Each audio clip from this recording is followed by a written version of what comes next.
Yes, now we will talk about India and globalisation.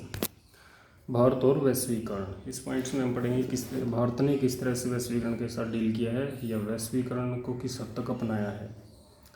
During the colonial period, साम्राज्यवादी या उपनिवेशिक काल के दौरान, as a consequence of Britain's imperial ambitions, India became an exporter of primary goods and raw materials and a consumer of finished goods. तो जिसमें भारत गुलाम हुआ करता था अंग्रेज़ों का, उनका उपनिवेश हुआ करता था।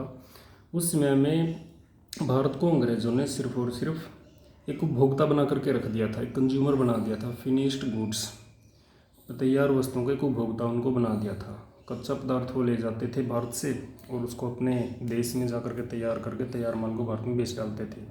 इससे भारतीय उद्योग धंधे, यहाँ की इंडस्ट्री पूरी तरह से डैमेज हो रखी थी। कोई किसी तरह का कोई डेवलपमेंट नहीं था। भारत दिन प्रतिदिन गरीब होता चला जा रहा था। इस तरह के हालात देश के बने हुए थे औपनिवेशिक पीरियड में। औपनिवेशिक पीरियड वो पीरियड होता है जिसमें कोई देश किसी दूसरे देश का गुलाम होता है। जैसे भारत गुलाम रहा है, ये माना जाता है कि 1757 से लेकर के 1947 तक भारत ब्रिटिशर्स का गुलाम रहा है। लगभग 190 सालों तक गुलाम रहा है। प्लासी की लड़ाई 1757 से लेकर के और 1947 तक गुलाम रहा है, ऐसा माना जाता है और रहा भी है। तो भाई इस दौरान अंग्रेज़ों ने भारतीयों का जम करके दोहन किया। यहाँ के उद्योग धंधों को उन्होंने बिल्कुल फलने फूलने नहीं दिया। यहाँ का सारे का सारा पैसा वो लूट करके ले गए। जो भारत कभी सोने की चिड़िया कहलाया करता था, उसको उन्होंने डैमेज करके रख दिया, बुरी तरह से तबाह कर दिया। हालांकि इससे पहले भी यहाँ पर विदेशी रूलर रहे हैं, लेकिन यहाँ से इतना ज़्यादा लूट, पैसे की, धन की लूट, कच्चे माल की लूट पहले नहीं हुई जितनी अंग्रेज़ों ने कर डाली। भारत की जो दयनीय स्थिति इन्होंने ब्रिटिशर्स ने कर डाली थी। तो ऐसा उस समय हुआ था। आफ्टर इंडिपेंडेंस, स्वतंत्रता के बाद, because of this experience with the British, तो अंग्रेज़ों के साथ हमारा ये अनुभव रहा था। We decided to make things ourselves rather than relying on others. हमने निर्णय लिया कि हम सारी की सारी चीज़ें अपने यहाँ पर बनाएंगे, दूसरों पर निर्भर रहने की बजाय हम कम से कम चीज़ों को इम्पोर्ट करेंगे, ज़्यादा से ज़्यादा खुद से तैयार करेंगे। ये बात तो आज भी प्रधानमंत्री नरेंद्र मोदी कह रहे हैं कि भाई वोकल फॉर लोकल, भाई आत्मनिर्भर बनो, लोकल चीज़ों को ही ब्रांडेड चीज़ें बनाओ और इन्हीं को ही परचेज करो, ताकि हमारे लोकल इंडस्ट्रियलिस्ट हैं, जो हमारे घरेलू उद्योग धंधे हैं, हमारे घरेलू इंडस्ट्रियलिस्ट हैं, वो फले फूलें, घरेलू इंडस्ट्री को बढ़ावा मिले। We also decided not to allow others to export to us. हमने निर्णय लिया था कि हम दूसरे देशों को अपने यहाँ पर चीज़ें निर्यात करने की आज्ञा नहीं देंगे। हम दूसरे देशों का माल नहीं खरीदेंगे, दूसरे देश की इंडस्ट्री को अपने यहाँ अपने नहीं देंगे, so that our own producers could learn to make things. इससे ये होगा कि हमारे अपने जो प्रोड्यूसर्स होंगे, अपने जो चीज़ों के निर्माता होंगे, इंडस्ट्रियलिस्ट होंगे, वो चीज़ों को बनाना सीख जाएंगे और अपनी चीज़ें अपने देश में बिकेंगी। पैसा अपने देश का अपने देश में रहेगा और देश में आर्थिक खुशहाली आएगी। तो ऐसा आज़ादी के बाद हमने ऐसा करने का निर्णय लिया था।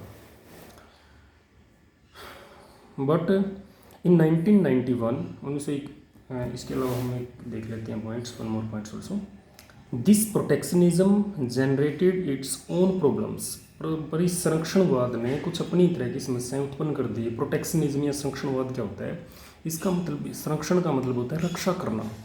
तो इसका मीनिंग ये हुआ कि भाई हम अपने उद्योग धंधों की रक्षा करने के लिए, अपने घरेलू इंडस्ट्रियलिस्ट को बचाने के लिए हम विदेशी निवेश को या विदेशी माल को अपने देश में आने से रोक लें।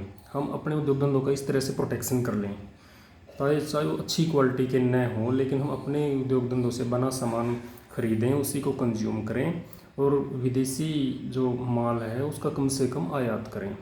ऐसी सिचुएशन प्रोटेक्शनिज्म, ये तो एक संरक्षण हो गया। अपने घरेलू उद्योग को बचाने के लिए हमने ये स्टेप्स उठा लिया, तो इसी को बोलते हैं प्रोटेक्शनिज्म या संरक्षणवाद। नेक्स्ट, इससे क्या हुआ? While some advances were made in certain arenas, critical sectors such as health, housing and primary education. इस संरक्षणवाद से क्या हुआ? वही उद्योग धंधों पर या दूसरी चीज़ों पर ही ज़्यादा ध्यान दिया गया, जबकि स्वास्थ्य, हाउसिंग, प्राइमरी एजुकेशन, ये शिक्षा, ये इन चीज़ों पर ज़्यादा ध्यान नहीं दिया गया।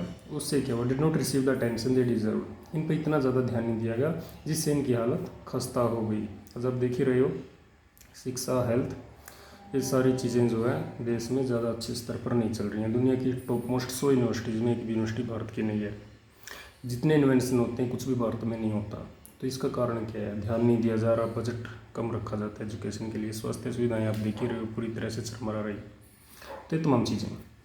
इन 1991 responding to a financial crisis, 1991 में क्या होता है, एक फाइनेंशियल संकट होता है भारत में। फाइनेंशियल संकट का मतलब है कि यहाँ पर पैसे की कमी हो जाती है, अर्थव्यवस्था पटरी से नीचे उतर जाती है, बेरोजगारी बढ़ जाती है, चीज़ें महंगी हो जाती है, चीज़ों की कमी हो जाती है 1991 में।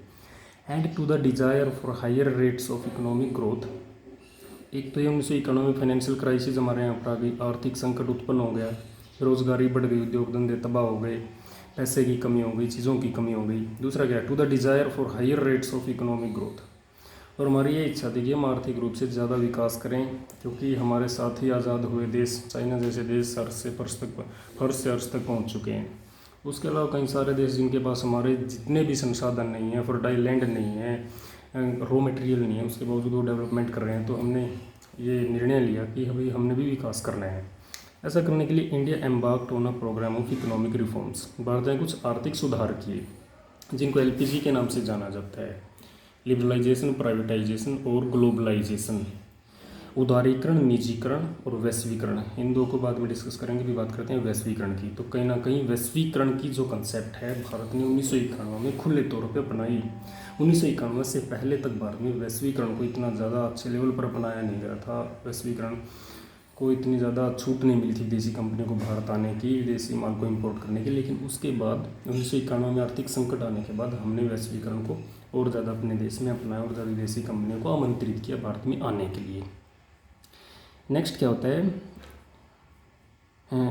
Yes, has sought increasingly to deregulate various sector including trade and foreign investment. बिल्कुल, तो वैश्वीकरण के तहत हमने विदेशी निवेश और व्यापार को जो अपने देश में आने के लिए विभिन्न क्षेत्रों में बढ़ावा दिया। एफडीआई बोलते हैं इसको, फॉरेन डायरेक्ट इन्वेस्टमेंट, कि भी विभिन्न सेक्टर में विदेशी निवेश आ सकता है, कोई भी फॉरेनर्स निवेश कर सकता है, वो पैसे लगा सकता है, जिससे यहाँ पर रोज़गार जनरेट हो, लोगों की इनकम बढ़े, अर्थव्यवस्था में खुशहाली आए। तो ये सब कार्य करने के लिए हमने 1991 में इस कंसेप्ट को अपनाया, इन चीज़ों को यहाँ पे बढ़ावा दिया।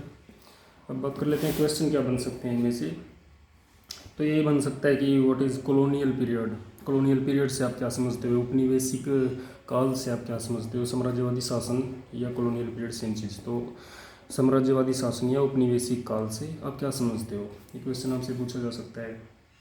इसके साथ साथ आपसे ये पूछ सकते हैं कि भाई व्हाट इज़ प्रोटेक्शनिज्म। प्रोटेक्शनिज्म क्या है, संरक्षणवाद क्या है, इससे आप क्या समझते हो। तो हमने डिस्कस की कि संरक्षणवाद है घरेलू उद्योगों को बचाए रखने के लिए विदेशी उद्योगों पर किसी तरह के प्रतिबंध, विदेशी इंपोर्ट पर प्रतिबंध, अपने उद्योग धंधों के फेवर में पॉलिसीज बनाना, ये प्रोटेक्शनिज्म है, संरक्षणवाद है। इसी से तो रक्षा होगी ना घरेलू उद्योग धंधों की, तो विदेशी उद्योग धंधे या विदेशी माल को भारत में आने से रोका जाएगा, प्रोटेक्शनिज्म। इसके अलावा और भी क्वेश्चन बनाए जा सकते हैं कि भाई in 1991 what kind of steps has been taken by India to take out from financial crisis।